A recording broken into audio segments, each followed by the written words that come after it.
Saúdo a todos com a paz do Senhor, falando EBD e as lições bíblicas CPAD Sala dos Adultos. A lição de hoje, a lição de número 5, que vai ser ministrada no dia 2 de fevereiro de 2025, e traz o tema Jesus é Deus. Este tema está dentro do tema geral do trimestre, que é Em Defesa da Fé Cristã, combatendo as antigas heresias que se apresentam com nova aparência. E, obviamente, uma das heresias que foi muito combatida, principalmente pelo apóstolo João, é acerca da divindade, da deidade de nosso Senhor Jesus Cristo, e por isso o tema da lição, Jesus é Deus. O texto áureo se encontra no Evangelho de João, capítulo de número 1, o versículo também de número 1, que está escrito: no princípio era o Verbo, e o Verbo estava com Deus, e o Verbo era Deus. Também a verdade prática, a divindade de Jesus, está muito clara e direta na Bíblia, além de ser revelada no seu ministério terreno, na manifestação de seus atributos e obras divinas. Bem, os objetivos da lição, como sempre lemos, de número 1, demonstrar na Bíblia a natureza divina de Jesus Cristo. 2, explicar a heresia do arianismo. E o terceiro objetivo, apresentar as implicações do arianismo na atualidade. Bom, então nós vamos aí procurar, no tempo em que nós temos, analisar este assunto, falar um pouco sobre este assunto. E começando já no tema da lição Jesus é Deus.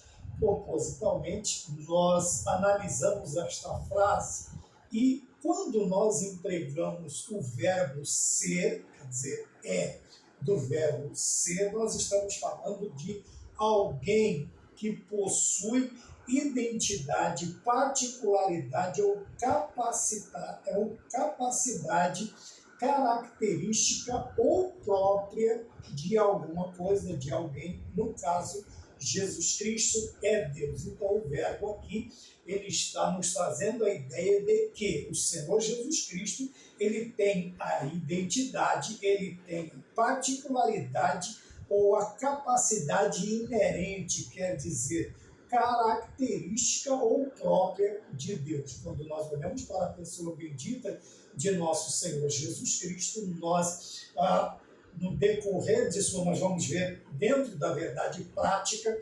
esta doutrina explícita. Alguns tem um certo receio da questão do implícito, ou até mesmo os hereges, os judaizantes, os hereges, eles usam muito esta questão do implícito, como se dizendo assim, se fosse tão clara, se o Senhor Jesus Cristo quisesse realmente esta deidade ou se apresentar como Deus, ele não colocaria certas palavras.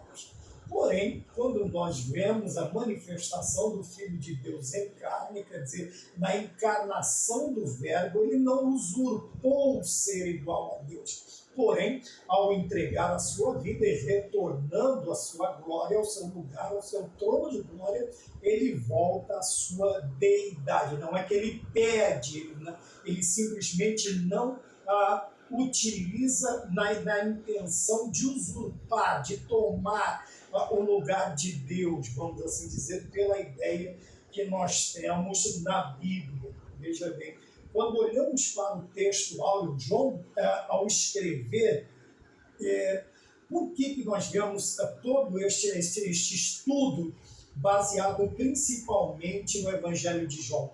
Porque quando nós falamos sobre os evangelhos sinóticos e falamos do Evangelho de João, então João ele traz esta visão do Cristo que se fez carne, que habitou entre nós, que esteve entre nós, que é Deus, que era Deus, que é o Verbo. Então ele foi, obviamente, esta doutrina, quando nós falamos de Ario ou do arianismo, como nós veremos no decorrer da lição, nós vamos ver este homem apresentando ou tentando argumentar se é que é possível, porque contra fatos não há argumentos, mas os hereges eles vão tentar argumentar por A mais B, eles vão tentar trazer ideias, conceitos e uma infinidade de coisas, mas no intuito, obviamente, aquele cristão que tem a sua vida baseada na fé, ele vai continuar vivendo segundo os princípios e os preceitos da palavra de Deus. Porém, eles vão tentar confundir, eles vão tentar fazer com que a fé ela diminua, se arrefeça, ou a caminhada cristã ela tem ela pode não parar, mas ela vai entrar num estado de lentidão. Esta é a visão dos hereges, né, dos judaizantes e de todas as falsas doutrinas e também das falsas ideias que nós estamos vendo, ideologias que nós estamos vendo desde o trimestre passado, quer dizer, desde o final do ano de 2024, nós estamos analisando estes pontos. Eu tenho o costume de dizer que quando defendemos a fé, nós não estamos defendendo Deus. Deus não está na cadeira dos réus, eu disse isso na lição Betel Dominical, lição de número 5, que vai ao ar juntamente com esta. Porque veja que Deus ele não precisa se defender, não precisa se explicar. Quando olhamos para o primeiro versículo da Bíblia, já em Gênesis, no capítulo 1, versículo de número 1, a Bíblia simplesmente começa, no princípio criou Deus os céus e a terra. Veja, não há uma explicação, não há uma introdução, não há uma apresentação, não há um floreio para que Deus surja no cenário, vamos dizer, apareça no cenário bíblico, né, se bem que no tempo eram relatos, mas o Senhor não precisa. Então, quando nós defendemos ou fazemos a apologia cristã, nós estamos fazendo das doutrinas da fé que uma vez foi dada aos santos. E esta doutrina da deidade, da divindade de nosso Senhor Jesus Cristo, ela é vital para o cristianismo. Porque se nós não conseguirmos explicar ou começarmos a duvidar ou simplesmente negarmos esta divindade, nós estamos negando a base de todo o cristianismo. Tá? Porque todo o cristianismo, toda a ideia de cristianismo, toda a doutrina do cristianismo, ela está baseada, ela está alicerçada na deidade de nosso Senhor e Salvador Jesus Cristo, como nós veremos no decorrer da lição. Veja, no texto áureo de João, capítulo 1, versículo 1, ele diz: no princípio era o verbo, e o verbo estava com Deus, e o verbo era Deus. Tá bem? Então, a questão do ser novamente. Então, o Senhor estava desde o princípio, antes da fundação, o Senhor já estava com Deus. O Senhor Jesus Cristo, Deus Filho, tá? Deus Filho, veja, Deus Filho, não é um ser criado, uma segunda categoria, ou um ser especial, uma criação, uma criatura especial de Deus. Não, nós vamos ver João batendo firmemente nesta questão da deidade, da divindade de nosso Senhor Jesus Cristo. E esta divindade, como nós lemos na verdade prática, ela está bastante clara, bastante explícita e direta na Bíblia. Veja, além de ser revelada, veja, no seu ministério terreno. Quando vemos o ministério desde o nascimento de nosso Senhor Jesus Cristo em carne até a sua ressurreição, nós vamos notar que tudo está baseado numa ideia, veja, a concepção virginal, a concepção miraculosa através do poder do Espírito Santo. Não há contato homem e mulher, mas é gerado pelo Espírito Santo. Depois nós vamos ver a proteção de Deus quanto no infanticídio praticado por Herodes, e nós vemos ele aparecer aos 12 anos. Depois nós temos o Senhor Jesus Cristo surgindo ali numa das margens do Jordão, e João Batista falando que ali estava o Cordeiro de Deus que tira o pecado do mundo. Quando nós vamos ver, nós vemos a manifestação da Trindade, Deus falando, o Espírito Santo em forma corpórea de pomba sobre o Senhor Jesus Cristo, e o Filho amado em quem Deus se compraze nas águas, sendo batizado por João Batista para que se cumprisse toda a justiça. Vamos ver os 3 anos e meio de ministério, do ministério de nosso Senhor Jesus Cristo,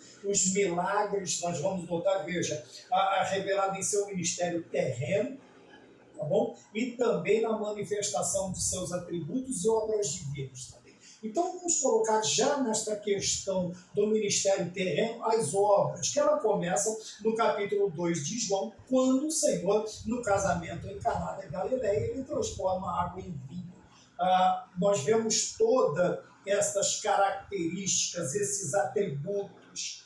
Quando nós falamos de atributos, nós estamos falando de características também, tá bom? Então vamos já falar um pouquinho sobre a questão, quer dizer, são particularidades, atributos são características, particularidades, qualidades que são próprias de quê? De Deus. Quando nós falamos dos atributos de nosso Senhor Jesus Cristo, veja que quando aquele doutor da lei vai ter com o Senhor Jesus Cristo, ele diz: ninguém pode fazer o que o Senhor faz se Deus não for com ele. O jovem chega em Jesus Cristo e chama ele de bom mestre. Tá bom? Obviamente eu estava ouvindo um judaizante e ele bateu nesta tecla na questão de Jesus Cristo e diz: por que você me chama bom? Se bom só tem um, que é Deus. Então veja, ele diz ali que o Senhor Jesus Cristo ele se exime da questão da divindade e se coloca como um mestre, como um ser especial, celestial, mas não como Deus. Porém, quando nós analisamos friamente, sem a tendência, sem as ideologias, nós vamos ver que o Senhor Jesus Cristo ele simplesmente está falando com aquele jovem e dizendo para ele: então você me reconhece como Deus. Você me reconhece porque você me chamou de bom. E como judeu, você sabe que existe, que só tem um, que é Deus, que é bom. E você me chamou de bom mestre. Veja que Jesus não está se eximindo, mas o Senhor Jesus Cristo ele está reconhecendo ou demonstrando àquele jovem que ele está no caminho certo, reconhecendo o Filho de Deus como Deus Filho. Tá bem? Nós somos instruídos, ensinados desde as nossas mais tenras idades dentro do cristianismo, desde quando abraçamos o cristianismo. Então veja, nas manifestações do Senhor Jesus Cristo, por 3 anos ele realiza milagres, ele ressuscita mortos, ele dá vista aos cegos, ele restabelece os coxos, ele limpa os leprosos, ele multiplica alimentos. Tudo isso são características, são os atributos de sua divindade, da sua deidade, de Jesus Cristo como Deus. Também falamos sobre os atributos. O que são os atributos? Nós falamos que é algo que é inerente, né? Vamos lá, vamos ler novamente: particularidades, 4 características que são próprias de quê? De quem? De Deus. Ora, o Senhor Jesus Cristo, e ele é reconhecido em todos os sentidos quando ele também é interpelado por um futuro, né, discípulo. Ele diz: olha, veja bem, eu te vi você debaixo de uma determinada árvore. E aquele discípulo diz: Rei meu e Deus meu. Veja o reconhecimento, porque era uma situação na vida daquele homem que ninguém conhecia, a não ser ele e seus pais. Alguns ligam esta ideia à questão do infanticídio novamente. Aquela criança foi protegida, ela foi escondida, foi guardada e ninguém sabia. E o Senhor Jesus Cristo agora revela eu te vi, eu vi você. Eu vi quando te esconderam, né? O Senhor Jesus Cristo fala: e antes de Abraão, quando ele foi cavar os poços, eu já estava. E veja que os judeus eles vão se irritar com esta ideia, pastor Adélio. Então nós vemos esses atributos também e nas obras divinas, como eu acabei de citar, algumas obras, né, que nós falamos sobre isso, sobre as obras divinas, que revelam a sua deidade. Quando nós olhamos do Gênesis a Apocalipse, nós vamos ver grandes profetas, homens que realizaram grandes feitos, a tal ponto de Eliseu pedir a porção dobrada do Espírito, do poder, da unção que estava sobre a vida de Elias. E o Senhor concedeu a ele, porque foi uma promessa do homem de Deus: se você me ver ser recolhido, você vai receber aquilo que você está pedindo. E Eliseu, né, segundo conta-se a história, Eliseu até o dia da sua morte ele havia realizado 19 milagres. Para ser o dobro teria que ser 20, porque liga-se a pessoa de Elias 10 grandes milagres. E quando o seu corpo está sepultado, alguém lança os fugitivos de uma batalha, eles vão lançar um corpo dentro da cova de Eliseu, e ao tocar os ossos do profeta, aquele morto, ele ressuscita. 20 milagres, o dobro daquilo que Deus havia operado através da vida de Elias. Então nós vamos ver milagres acontecendo em profusão na vida de profetas, na vida de homens, de reis, mas quando comparamos com o ministério de nosso Senhor Jesus Cristo, obviamente ele teve os três, a tríplice coroa, vamos dizer assim, dos ministérios: Jesus Cristo sacerdote, Jesus Cristo profeta e Jesus Cristo rei.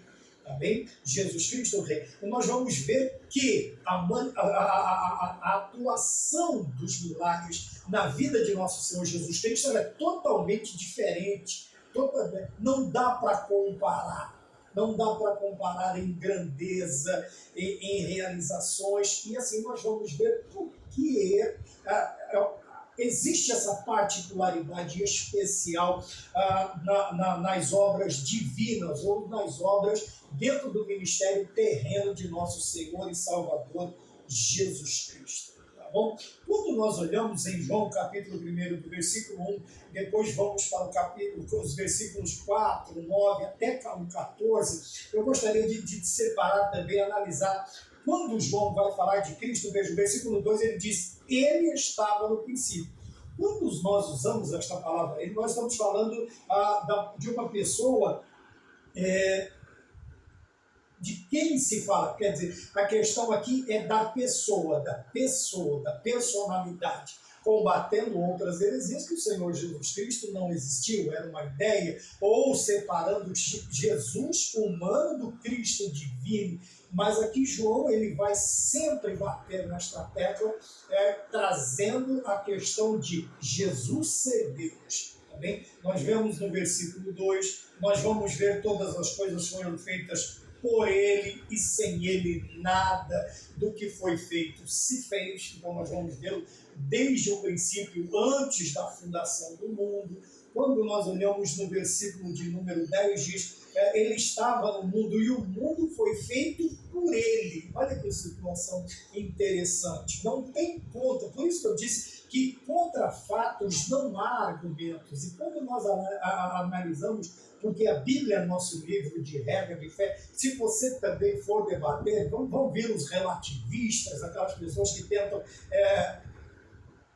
filosofar, encontrar pontos aparentes de incoerência. Eles vão dizer assim: mas veja bem, você só está usando a Bíblia, outros livros, quer dizer, mas para nós cristãos o livro de regra de fé e de prática se chama Bíblia Sagrada ou as Sagradas Escrituras. Tá bom? Aí o outro vai dizer assim: mas quem escreveu a Bíblia foi um homem, foram homens. Ora, eu não conheço outro ser criado por Deus que tenha sido dotado da escrita, né? da capacidade de escrever, a não ser o ser humano. Né? Se existe outra área da criação que tenha este dom do pensar, do raciocinar, do escrever, do falar, né? Eu desconheço. Se você conhece, a área está aí para você escrever, para você comentar, para você...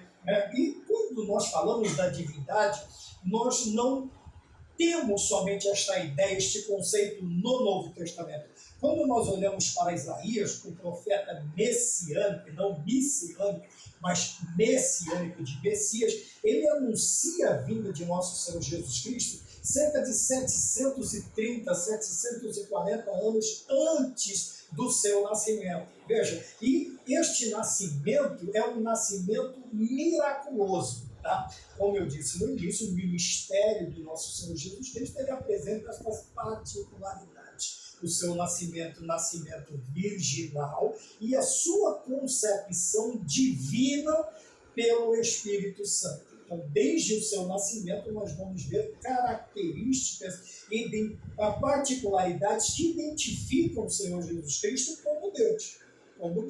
Tá bem? Dentro de Deus Pai, Deus Filho, Deus Espírito Santo, né? São três pessoas distintas na mesma essência, como nós vimos em outras aulas. Bom, e esta vinda miraculosa é também anunciado o seu nome que seria chamado de Emanuel. E eu fui procurar, porque Emanuel é algo interessante, esta característica, este nome. E quando nós vemos no latim, ele está escrito assim, Immanuel. Veja, Immanuel, de imanente, de imanência. O que tem a ver isto?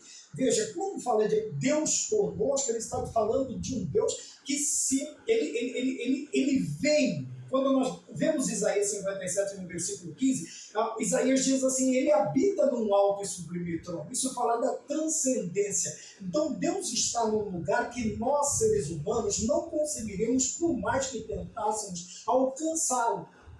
E Deus, sabendo desta nossa limitação, desta nossa humanidade, o que é que ele faz? O Deus se faz carne e habita entre nós, emana, ele vem até nós.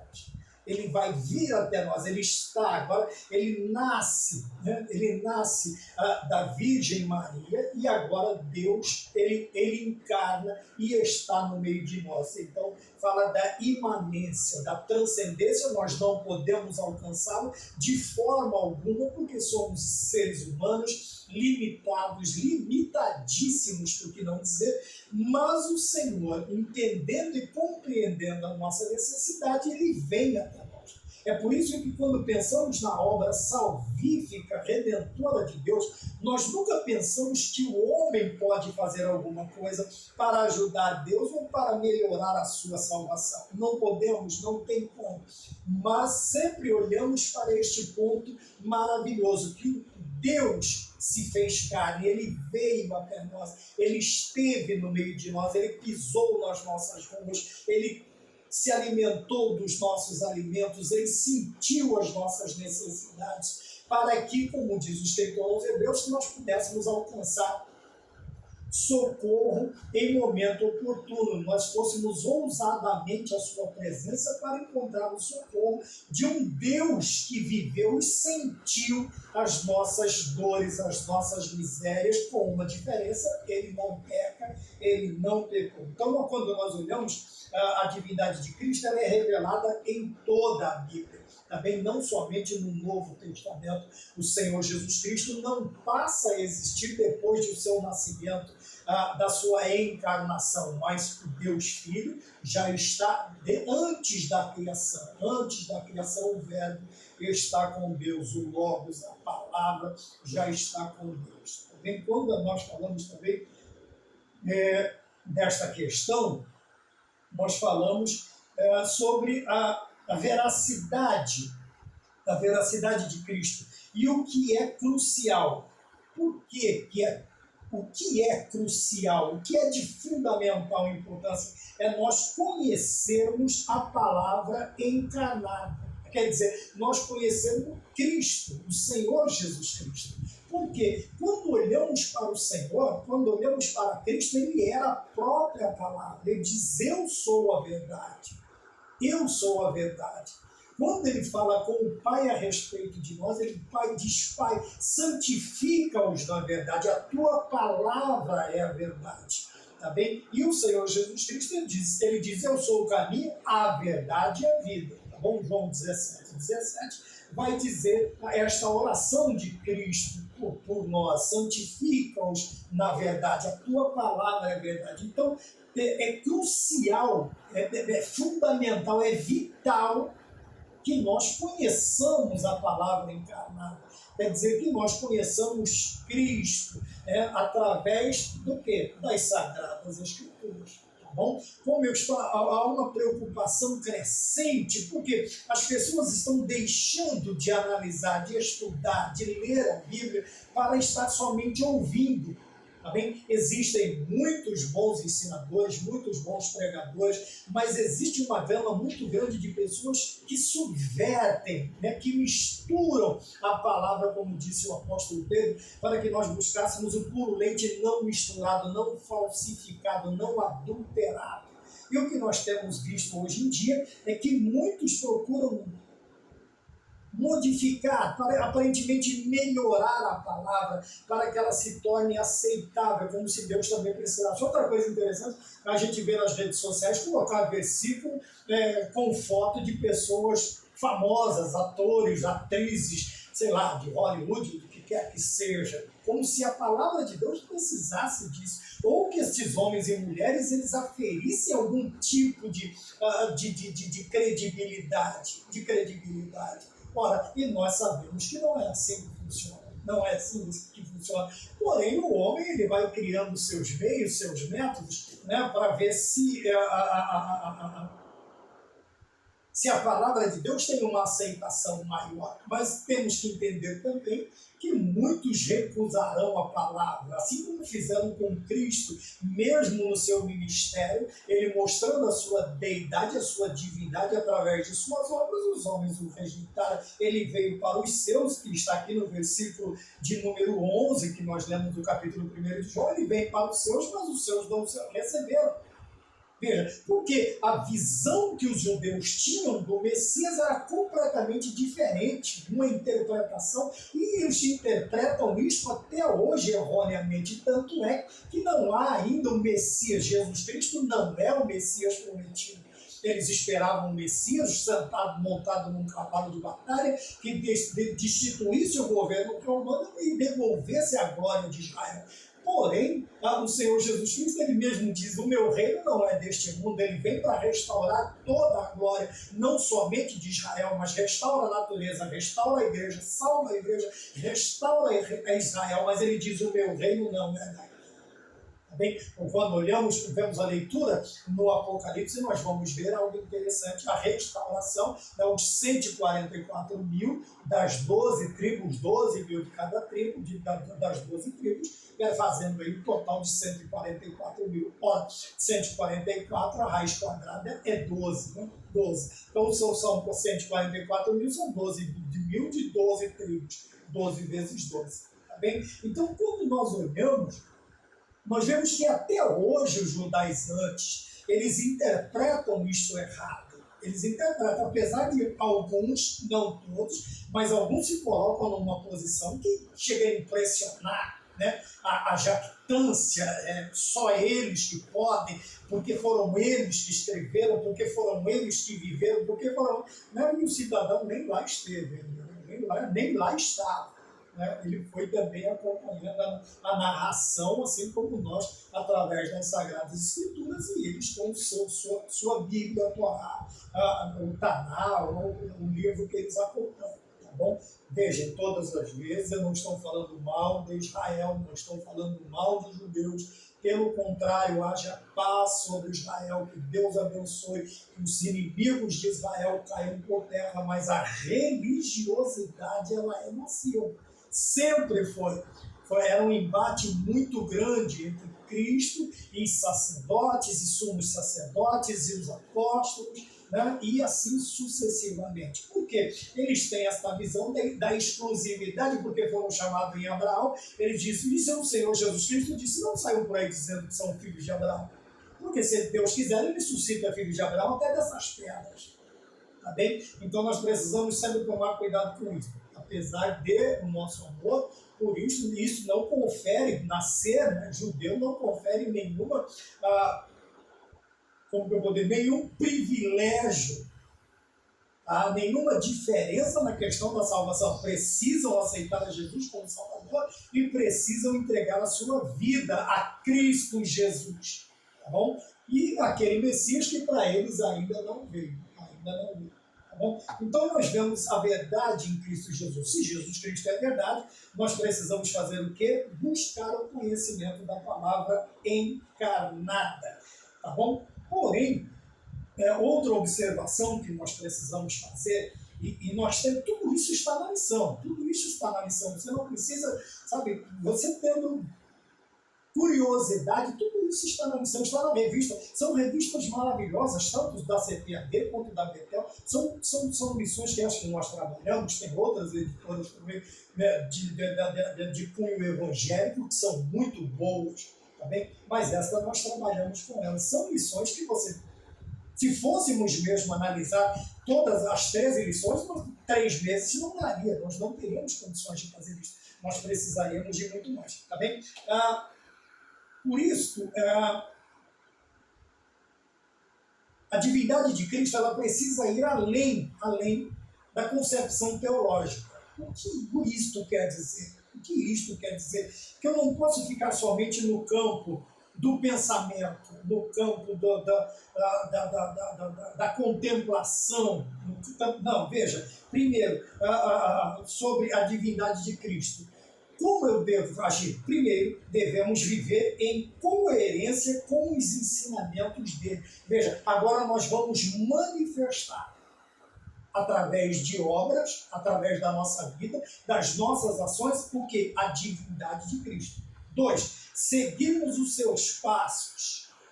Quer dizer, eu sempre cito um livro interessante que diz assim, em seus passos o que faria Jesus? É uma coisa que nós precisamos sempre pensar. Mas aqui a ideia é falar assim, seguir os passos de Jesus Cristo, proclamando o reino de Deus. Proclamando o reino de Deus. São duas coisas interessantes. Viver em coerência com os ensinamentos de Cristo e transmitir estes conhecimentos àqueles que ainda não tiveram o privilégio de conhecer o que nós chamamos de evangelização, de discipulado, até a conversão desta pessoa, até que ela mude a sua forma de pensar e ela reconheça o Senhor Jesus Cristo como seu único e suficiente Salvador. Então, veja bem, precisamos proclamar o reino de Deus com o nosso viver diário. Quer dizer que a nossa vida ela não pode estar distanciada, divorciada, separada. A nossa vida secular não pode estar separada da nossa vida espiritual, da nossa vida.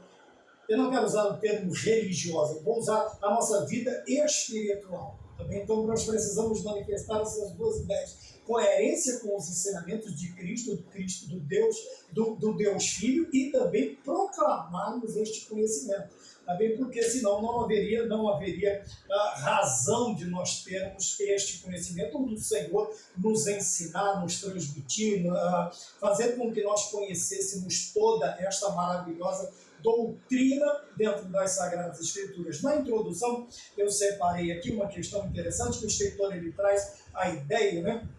O pastor Ezequias Soares, que é o escritor desse trimestre, ele traz uma maravilhosa ideia porque ele coloca João dentro de um contexto social. Ele chama João de judeu. Veja, não era um grego, não era um romano, não era um estrangeiro, era um judeu. E como judeu, ele não aceitaria uma doutrina contrária, ele não aceitaria algo que fosse diferente daquilo que os escritos, a tradição foi trazido a ele desde a sua infância, agora até a conversão a Cristo Jesus. Então coloca aqui a integridade deste homem como judeu, mas veja bem, ele não aceitaria, são palavras do escritor, em hipótese, em maneira nenhuma, uma outra divindade, um outro Deus. Tá? Por isso, no prólogo, está escrito aqui, por isso no prólogo, quer dizer, no começo, lá no início do seu evangelho, ele descreve o verbo com os atributos da deidade. Lembra que eu falei de atributos? Particularidades, qualidades, características que são próprias do quê? De Deus. Amém? Atributos aqueles que mais se destacam no seu relato do começo ao fim. Tá? Quando olhamos para isso, nós vamos ver também que João tem uma outra finalidade, que é o quê? Combater uma heresia que nós vamos ver no tópico de número 2, no tópico de número 2 da lição. Então nós vamos entender, veja, quando os apóstolos, os homens de Deus, aqueles que servem a Deus desde o princípio, nós vamos ver esta preocupação, mas não é uma mera preocupação, deixa eu usar de novo, aquela preocupação contemplativa, não, vou ver acontecer porque é mistério que isso aconteça, tem que acontecer. Não, naquela contemplação eles observavam isto, porém eles agiam. E agiam com uma determinada contundência, eles iam, sabe, com afinco, com tudo, eles iam com tudo, tá? Com tudo que eles conheciam, combatendo estas falsas doutrinas. Tá bom? Hoje há uma assimilação muito grande, principalmente da parte dos líderes religiosos, uma assimilação muito grande de falsas doutrinas, de falsos costumes, de elementos que não fazem parte da liturgia, da cerimônia, do culto cristão. Por quê? Porque isso traz auditório, traz finanças, traz isso, traz aquilo, mas não acrescenta em nada a espiritualidade, o crescimento espiritual da igreja. Pode ter um crescimento de quantidade, mas a qualidade ela é muito inferior, porque você vai ter aí uma comunidade sem nenhum tipo de base doutrinária. Veja, a questão do conhecimento da palavra encarnada, essa não vai existir. Não vai existir. Por quê? O que está atraindo estas pessoas não é a palavra, não é Cristo, mas são ideias, são, treinamentos, coisas que vão mexer único e tão somente com os sentimentos, com o sentimento da pessoa e não com a alma, o ser pensante, a transformação, uma conversão propriamente dita. Então nós precisamos tomar cuidado. No ponto de número 1, a doutrina bíblica da divindade do Senhor Jesus Cristo, nós temos aí vários versículos que vão asseverar, que vão assegurar, que vão nos trazer a ideia firme de que o Senhor Jesus Cristo é Deus. Então, no Novo Testamento é direto contra a natureza divina de Jesus, o Verbo de Deus, ao que Tomé lhe responde, Senhor meu e Deus meu, e nós vamos ter aí vários versículos comprovando a deidade de nosso Senhor Jesus Cristo, que nós já falamos alguma coisa no princípio desta análise. Tá bom? No ponto de número 2, seus atributos absolutos ou atributos incomunicáveis também foram manifestos na pessoa bendita de nosso Senhor Jesus Cristo no seu ministério terreno. Veja, e quais são estes atributos que a lição chama de absolutos? Quais são esses atributos? A onipotência, a onipresença e a onisciência. Veja, estes 3 atributos só pertencem à Trindade Santa. Nenhum tipo de criação, nem no céu, nem na terra, principalmente quando nós pensamos nos seres celestiais, seus maravilhosos atributos, a concepção, a ideia que nós temos dos seres celestiais, anjos, arcanjos, querubins, serafins, os 24 anciãos, nenhum deles tem, nem o homem que é a coroa da criação tem esses 3 atributos, essas 3 particularidades, estas 3 qualidades, essas 3 características que são próprias somente da divindade, que é a onipresença, a onipotência e a onisciência. Tá bom? Quando nós falamos sobre a onipotência, nós estamos falando da eternidade do Senhor Jesus Cristo. Quer dizer, Ele é o Todo-Poderoso, Ele é o El Shaddai, o Deus Todo-Poderoso. A onipresença é o poder de estar em todos os lugares ao mesmo tempo. Então Jesus é onipotente. Aí você vai dizer, mas é óbvio que no ministério terreno de nosso Senhor Jesus Cristo, Cristo encarnado, ele não podia estar, mas como Deus, ele pode estar antes da encarnação e depois que ele é assunto aos céus, é obviamente que nós vemos ele entrando no cenáculo com as portas fechadas, as janelas fechadas, nada pode deter Deus, nada pode parar Deus. Então é esta a ideia, tá bom? No ministério terreno de nosso Senhor Jesus Cristo, ele estava 100% homem, 100% Deus. Ele poderia não estar em todos os lugares ao mesmo tempo, mas a onisciência dava a ele o conhecimento de todas as coisas. Ele sabia de tudo. Deus nunca foi pego de surpresa, tá bom? Em nenhuma maneira. Quando nós falamos disso, a onisciência é o conhecimento perfeito e absoluto de Deus, possui de todas as coisas. Então Jesus também possui toda esta onisciência. Eu te vi de baixo. Vamos lembrar novamente do discípulo. Eu te vi de baixo. Veja que ele se assombra porque ninguém sabia, somente Deus sabia. No caso, Cristo revela. Tá bom? Quando nós olhamos na declaração da fé das Assembleias de Deus, também está na lição, nós vamos ver aqui que está escrito assim: o Senhor Jesus Cristo é, desde a eternidade, o único Filho de Deus e possui a mesma natureza do Pai. Tá bom? O único Filho na questão da eternidade, ele é o unigênito do Pai. Não há outro Filho. O que nós somos, dentro da primogenitura de uma linhagem do Senhor Jesus Cristo, nós somos agora filhos por adoção em Cristo Jesus. Fomos adotados em Cristo Jesus. É a ideia do zambujeiro ser enxertado na oliveira verdadeira. Ele veio para os seus, veja que ele vem para os judeus. Bem, porém, os gentios ainda estavam no plano de Deus, mas ainda não estavam, vamos dizer assim, aquela ideia bem firmada. Então Jesus ele veio para os seus, eles não quiseram, mas a todos quanto receberem, deu-lhes o poder de serem feitos filhos de Deus, a saber os que creem no seu nome. Agora todas as barreiras são derribadas, todas as diferenças, não há judeu, não há grego, não há gentil, não há bárbaro, agora somos todos iguais. Em Cristo Jesus, a salvação é para todos. Então ele vem para os seus. Então quando nós falamos do Filho unigênito, que na essência de Deus, na essência divina, ele é único. Ele é único. Quando olhamos também, vai falar da mesma substância, qualifica a unidade da essência. Nós falamos sobre a trindade na aula passada, dê uma olhada lá. Também é ensinado, aqui está o termo ensinamos, que o Filho se fez carne, possuindo agora as duas naturezas. Então veja outra coisa interessante, que nós vamos ver o combate ao arianismo e também nos dias de hoje. Veja que Cristo, no seu nascimento, ele se faz carne e habita entre nós. Porém, não há uma distinção como tentaram fazer.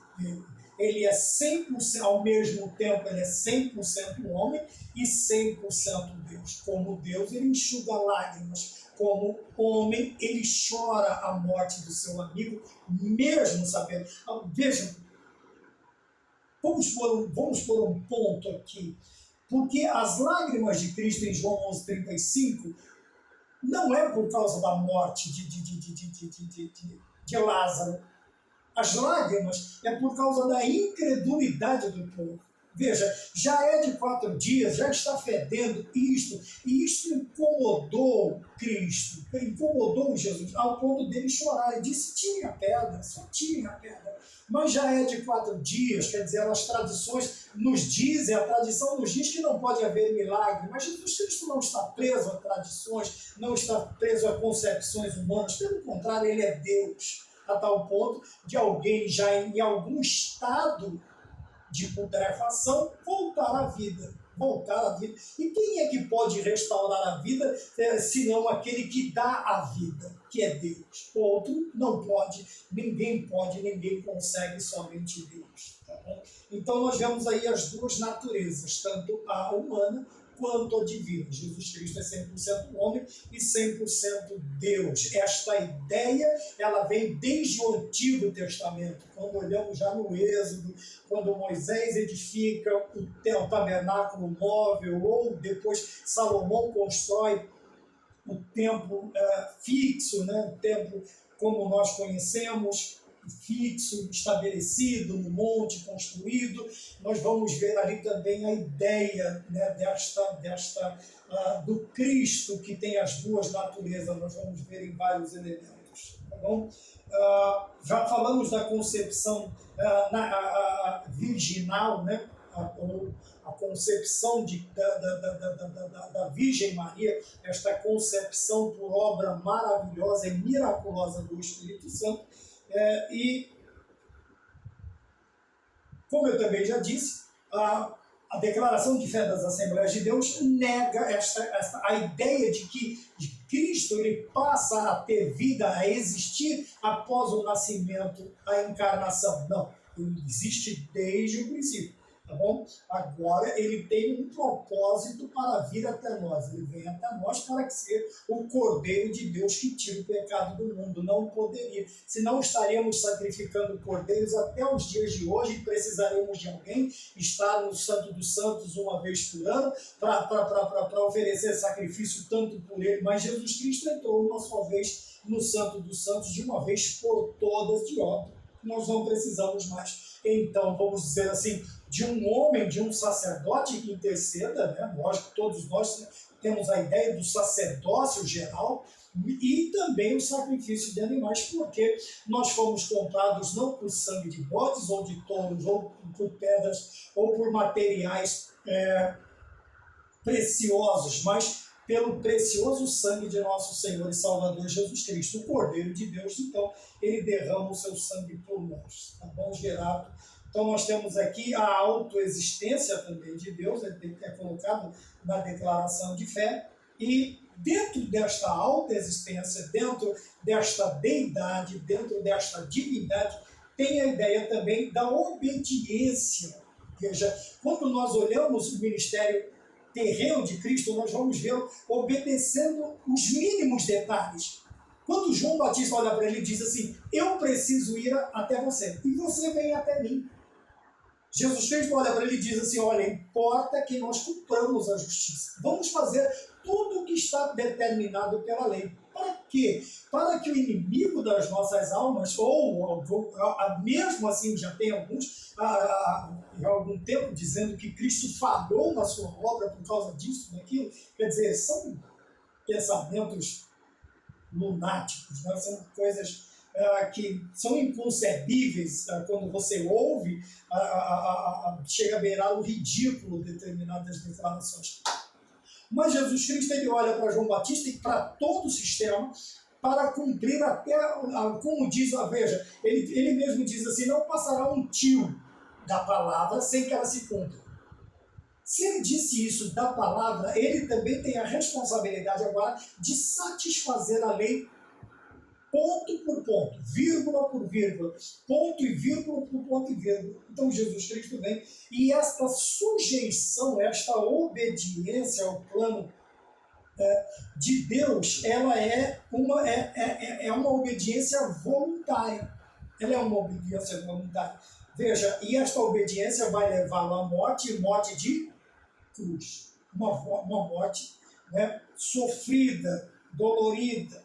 Porém, como ele mesmo disse, ele disse, ninguém tira a minha vida, mas eu a dou.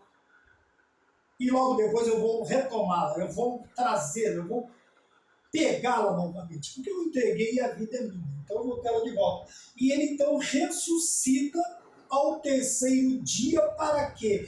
Para que se complete o plano de salvação, o plano redentor de Deus. Então ele ressuscitou para que o mundo fosse salvo por ele.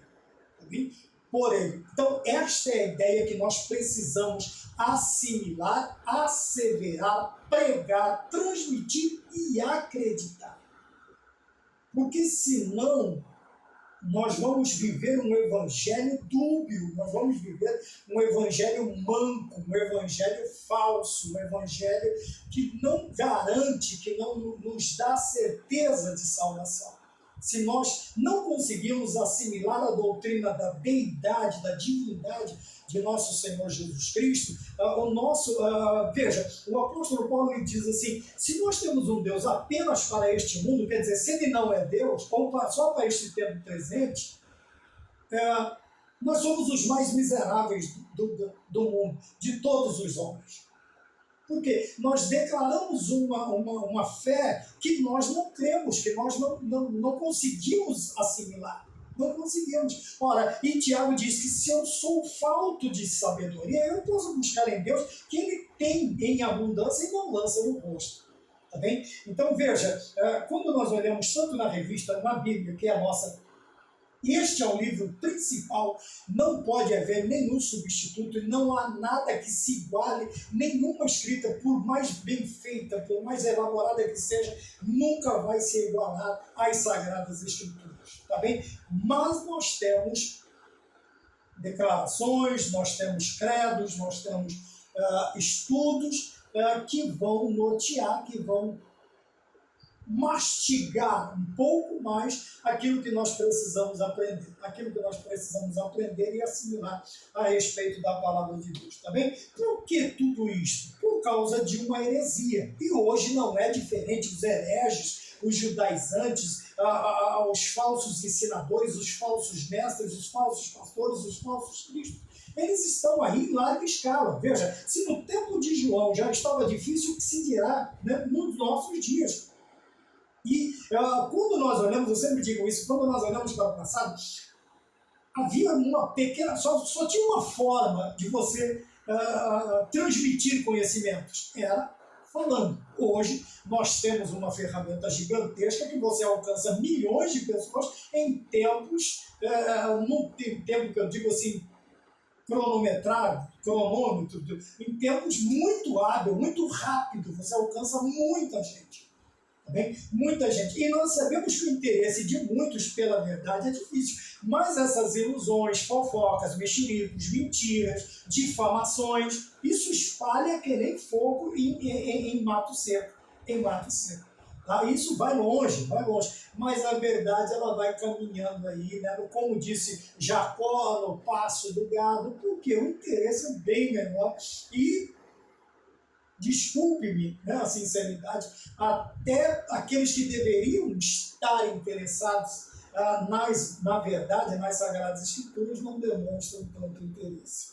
Tá bem? Então nós temos aqui o arianismo, que é uma ideia, um pensamento, uma formulação que foi transmitida por Ario. A heresia principal, que abalou os fundamentos da igreja, foi o arianismo. Então esse termo vem de Ario, né, não de diário, vem da pessoa chamada Ario, que ele formulou esta ideia. O que ele fazia? Ele negava a divindade de Cristo e o considerava como um Deus de segunda categoria. Nós temos isso hoje, né? Nós temos aí uma religião que bate nas nossas portas, agora com menos frequência, mas até bem pouco tempo eles nem citavam o nome do Senhor Jesus Cristo. Agora, por uma conveniência, eles até citam, porém o colocam numa categoria como Ario, numa segunda categoria. Também, não como Deus, mas uma divindade menor, um ser iluminado, especial. Né? E nós temos aí muitas religiões, né, falsas religiões, que vão ensinar isto. Então, era a base da ideia. Por isso que nós vemos João batendo tanto nesta ideia, na questão da deidade de Cristo, né? Nesta mesma essência, nesta mesma substância de Deus. Por isso, quando Cristo fala do Espírito Santo, ele diz, eu vos enviarei outro Consolador, porque se eu não for, ele não vem. Veja, ele considerava Jesus Cristo um Deus de segunda categoria. Bom, então, qual era a ideia principal que eles transmitiam? Houve um tempo em que o verbo não existia. Por isso, o credo das Assembleias de Deus, a declaração de fé da Assembleia de Deus, diz assim, nós não acreditamos que o verbo não existia, ou que ele passou a existir só depois da encarnação. Olha a ideia de Ari. Houve um tempo em que o verbo não existia, porque a concepção deles é que ele passa a existir a partir do momento de seu nascimento, da sua encarnação, né, de Jesus estar no meio de nós. Tá bom? As explicações, Ario e seus seguidores pensavam as escrituras aqui e acolá em busca de alguma passagem bíblica para dar sustentação às suas crenças. Tá bem? Não é novidade. Nós temos isto também, né? Pontos, versículos isolados para fazer doutrina, versículos isolados. Por isso nós não precisamos temer. Não precisamos temer. Eu lembro de uma feita, eu fui conversar com uma pessoa, e esta pessoa, sua religião, ela tem a própria Bíblia deles, né? Uma tradução chamada Tradução do Novo Mundo. E ele achou que eu ia conversar com ele e ia levar a minha Bíblia. Né? Mas ele se assustou quando eu disse para ele, me dê a sua Bíblia, eu quero falar dentro da sua escritura. E eu falei para ele de Jesus Cristo, pontuando os contextos, pontuando as ideias, as doutrinas. E esse cidadão ele se viu tão perturbado porque ele não conseguia sair daquilo, né? Por obra e graça do nosso Deus, ele não tinha como, apesar de ocupar um alto escalão dentro da denominação, ele não tinha como sair, porque estava pregando dentro da escritura do livro deles, que eles consideravam a verdade. E até o ponto de ele me pôr para fora, me mandar embora, e eu saí feliz da vida com isso. Então nós vemos que nós não precisamos ter medo. Você pode pegar as escrituras dele mesmo, e você vai, o Senhor Deus vai te dar graça, e você vai pregar para eles dentro da própria... Veja que Paulo prega dentro do ambiente, né? Estavam todos lá no Aerópago. Paulo simplesmente chega, analisa, chega a uma conclusão e prega sobre o Deus desconhecido. Veja a tranquilidade do homem de Deus quanto às doutrinas e a palavra do Senhor. Então, eles procuravam pontos em que eles pudessem encontrar uma aparente incoerência, uma aparente confusão, e hoje não é diferente, não é diferente. As pessoas fazem muito, né? Os discípulos de Ario continuam fazendo isso nos dias de hoje, tá bom? E, assombrosamente lembrando, alguns até têm a pecha de ser cristão, o que não é verdade, tá bom? Como solucionar a controvérsia, como que nós podemos fazer? Nós vamos anunciar, nós vamos pregar, como nós estamos falando desde o começo. Veja, a palavra primogênito, como nós já falamos no início, traz a ideia de chefe. Foi usado pelos escritores sagrados com o sentido de importância, prioridade, posição, primazia, preeminência. Ou seja, Jesus encarnado tem a primazia na criação e é a imagem do Deus invisível, porque é Deus. Conhecer a Deus é o mesmo que conhecer a Cristo em virtude da unidade de natureza do Pai e do Filho. João 10, versículo 30. Como combater isto? Conhecendo a verdade, conhecendo a palavra encarnada. Vamos voltar ao início, como nós já falamos sobre isto. Tá bem? Então, como é que nós vamos combater? Combate-se fogo com fogo. Tá bem? E tem aí técnicas para se combater. Então nós precisamos ter o conhecimento. Ora, e onde é que o cristão vai encontrar isso? Nos cultos de doutrina, na escola bíblica dominical. Você não pode se ausentar, você não pode se eximir desta responsabilidade de estar. O seu pastor vai lá e prepara um ensino, um estudo maravilhoso, e você simplesmente não vê. A escola bíblica, o professor se esmera, o superintendente se aprimora e você não vai. E depois vai se ver em apuros porque não tem uma base, um mínimo de uma base bíblica ou teológica para defender-se contra os ataques dos hereges. Tá bom? Então nós vemos aqui que a doutrina arianista negava a divindade de Cristo, ensinava a ser ele o mais elevado dos seres criados. Nós já falamos sobre isso, né? Buscavam desautorizar o Evangelho de João. Então, houve essa disputa, João Mário, graças a Deus, João venceu, né? Quer dizer, o Evangelho venceu e chegou até nós. 3, as implicações do arianismo na atualidade, quer dizer, nos nossos dias. Há um movimento religioso que usa a Bíblia fora de contexto por meio de uma versão exclusiva das Escrituras. Eu acabei de falar sobre ela, sobre a tradução do Novo Mundo. Porém, não é exclusividade só desta determinada religião ter a sua própria Escritura. Veja, os mormons também têm, né? A Igreja dos Santos dos Últimos Dias também tem o seu livro. Tá? E nós temos outras religiões que têm as suas enquanto a nossa ela foi inspirada pelo Espírito Santo para cerca de 40 homens inspirados pelo Espírito Santo para fechar este canon, para nos dar este maravilhoso livro. Outro diz que conversou com o anjo Moroni, o outro diz que conversou não sei o quê. Tem o Tripitaka lá do budismo. Interessante que Buda não é japonês, ele era um indiano, Siddhartha Gautama, né, que diz que teve uma visão, conversou com conversou com uma serpente, alguma coisa parecida com isso. Quer dizer, nenhum deles, ou outro é feito de sonhos de homens e mulheres, principalmente de uma mulher, né, e eles igualam a autoridade destes homens e mulheres a divindade, a Deus, né? E esses livros, as Sagradas Escrituras, o que é uma baita aberração teológica e doutrinária. Tá bom? Então nós temos aí não somente esta religião, nós temos outros que faz uso disso. Então, eles mudam, por que eles mudam o texto sagrado? Assim como nós também vemos um outro braço do cristianismo, cujas escrituras têm 73 livros, quando você olha a maioria deles, né, principalmente, não aqueles históricos, mas eu esqueci agora, pseudoepigráficos, alguma coisa assim, né, eles vão trazer a ideia, por que eles inserem estes livros? Porque vai basear as doutrinas, os ensinamentos falsos deles, que não estão contidos nas Sagradas Escrituras. Então eles precisam desses 7 livros a mais, e até mais alguns, para quê? Para que as suas falsas doutrinas, as suas ideias, as suas concepções, ela encontre alguma base dentro de um livro, que nós não podemos chamar de Sagradas Escrituras, porque já o de sacro já perdeu quase todo.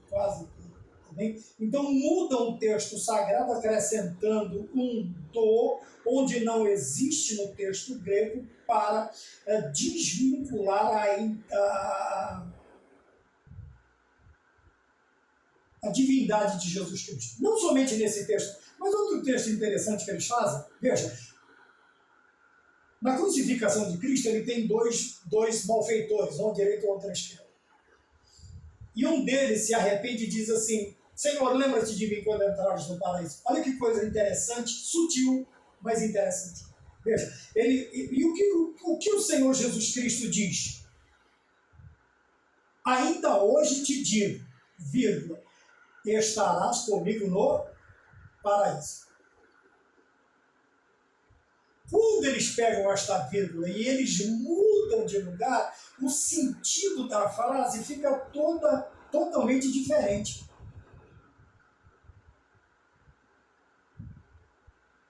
Ainda hoje, ele inverte e diz assim: estarás comigo no paraíso. Então, a ideia que Jesus Cristo disse, olha, ainda hoje, veja esse hoje de Deus também, eu não sei quanto tempo o ladrão da cruz demorou para morrer, né? Alguns levavam semanas para morrer, mas o Senhor disse a ele: você estará comigo hoje no paraíso. Quando eles mudam a vírgula, ele dá aquela ideia que diz assim: você vai estar comigo no paraíso, mas não sabemos que dia. Veja, uma vírgula que é mudada numa frase, e eles fazem isso. Não somente eles, mas todos os que tentam desautorizar as Sagradas Escrituras. É por isso que nós precisamos, veja, A maçonaria ela tem uma linha da maçonaria que chama Estrela do Oriente. Só que na Bíblia está escrito Estrela no Oriente. E vimos a sua estrela no Oriente. Olhamos do Ocidente e vimos no Oriente. A estrela do Ocidente ela é chamada de estrela Cão. É a estrela Sirius. Ela é a estrela mais temida pelos egípcios, vamos dizer assim.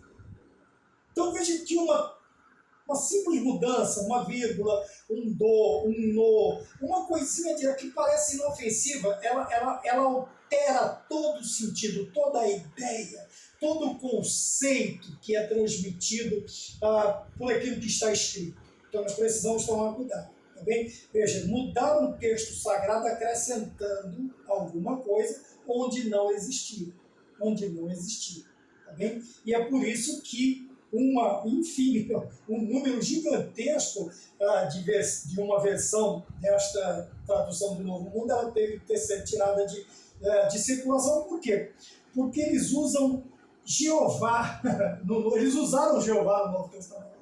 Tá bem? E nós sabemos que esse termo, 300 anos depois de Cristo, o termo Jeová, este título Senhor de Yahvé, não cabe no Novo Testamento, porque o Novo Testamento é Kyrios e não Yahvé. Ora, nós estamos falando de hebraico e grego, e eles se dizem excelentes, conhecedores dos textos sagrados, tanto do Antigo quanto em suas escritos, hebraico e grego. E demonstraram uma total incompetência e insciência nesta questão ao colocarem o nome Jeová no Novo Testamento, e eles tiveram que tirar toda uma tiragem gigantesca para não serem mais ridicularizados. Tá bem? Então nós precisamos tomar cuidado, e olhando para o último ponto, 3 outros grupos. O Jesus do Alcorão é um mero mensageiro. Então, quando nós olhamos para outras religiões, nós vamos ver que, num sentido ou outro, eles vão tentar minimizar, diminuir a importância de Cristo e sua divindade, sua deidade. E isto em todas as religiões. Porque a ideia é promover os seus líderes, promover os seus profetas, promover aquilo que é a base de suas religiões. Mas para que algo seja acreditado, outras coisas têm que serem desacreditadas. Também desacreditadas. E nós vemos que todo o mundo se volta contra o cristianismo. Tá bem? Porque é a única religião que ela dá sequência numa ideia de salvação. Outras religiões não têm onde colocar as almas. Aí uma chama de sono da alma. Não, apagou. É ímpio, vai dormir eternamente e vai desligar. A outra diz que manda para o nirvana. O que é nirvana? Esquecimento, vazio, vácuo. Não tem onde colocar. Lança no espaço e deixa lá. Outros abominam a ideia do inferno, porque aí fica naquele vício, naquele círculo vicioso de reencarnações. A mesma, e tem que basear isso. Eles vão pegar o Evangelho de João, distorcer uma ideia maravilhosa da questão entre rico, Lázaro e Abraão. Eles vão distorcer aquela passagem para dizer que existe a conversa, a necromancia, como eles dizem, a necromancia, que é o contato com os mortos, e a Bíblia nunca ensinou isso. Bem, as religiões reencarnacionistas, como nós acabamos de falar, recusam a deidade absoluta de Jesus Cristo. Por quê? Se eles aceitarem isso, eles têm que aceitar que Jesus Cristo nunca pregou isto, nunca ensinou o que eles ensinam. Tá? A questão que eu acabei de dizer é a questão da reencarnação. Nós falamos de encarnação e Cristo. A reencarnação é uma ideia totalmente desprovida de base bíblica, logo é uma heresia, é uma falsa ideia. O Jesus deles não passa de mais um médium ou de um dos grandes mestres e filósofos. Sabemos por quê. Cristo, luz, Deus, com quem eles trabalham, não tem nada a ver com Deus, não tem nada a ver com luz, apesar de darem nomes de anjos da luz, não sei o que de luz, pomba branca, e vai escrevendo, vai escrevendo, vai escrevendo, mas quando eles entram em contato com esta palavra, o profeta diz que ela é o martelo que esmiuça a penha. Bateu aqui, vai virar farelo. Não vai ter jeito. Não vai ter jeito. Tá bem? Então nós falamos aí de outros grupos, né? Diante do esforço, a conclusão bíblica é que somente Deus pode salvar. Somente Ele é o Salvador. Então negar a divindade de Jesus é negar a salvação. Tá bem? Nós cristãos precisamos abraçar de forma total a ideia não, a doutrina bíblica da deidade, da divindade de nosso Senhor Jesus Cristo. E louvado seja Deus Filho, louvado seja Deus Pai, louvado seja Deus Espírito Santo. E se Deus nos permitir, nós voltaremos novamente em nome de nosso Senhor Jesus Cristo para mais uma missão. E fiquemos todos com a paz e na paz de nosso Senhor Jesus Cristo, Deus. Amém.